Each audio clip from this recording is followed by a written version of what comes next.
કૃષ્ણ અત્ર તત્ર સર્વત્ર છે. ડીસા નજીક નાની ભાખર ગામે યોજાઈ રહેલા વિવિધ મહોત્સવમાં ભાગવત કથાના ત્રીજા દિવસે હખડે ઠેઠ ભીડ જામી હતી. મોટી સંખ્યામાં લોકો કથા શ્રવણ કરવા માટે ઉમટી પડ્યા હતા. કથાકાર પૂજ્ય રમેશભાઈ ઓઝાએ મહાભારતના પ્રસંગોને વર્ણવ્યા હતા.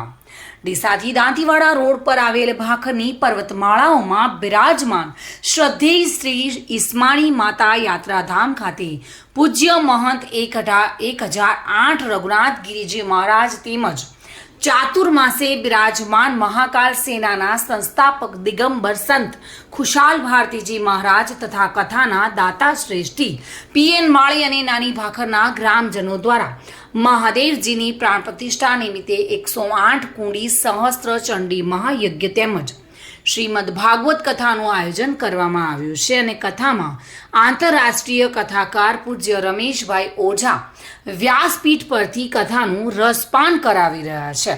ત્રીજા દિવસની કથામાં હજારોની સંખ્યામાં શ્રોતાઓ પધારતા કથાના મુખ્ય ડોમ સહિત બંને સામિયાણાઓ નાના પડ્યા હતા.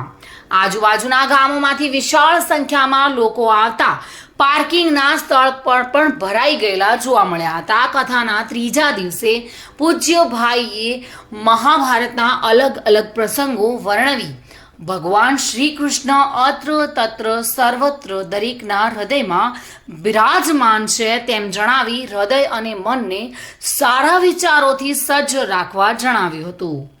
આ મહોત્સવમાં નાની ભાખરના ગ્રામજનો ખડે પગે રહીને સેવામાં જોડાયા હતા, જેમાં ભક્તોને ગામના વડીલો આવકારી રહ્યા હતા તો યુવાનો આવનાર ભક્તોની સેવામાં ખડે પગે રહ્યા હતા.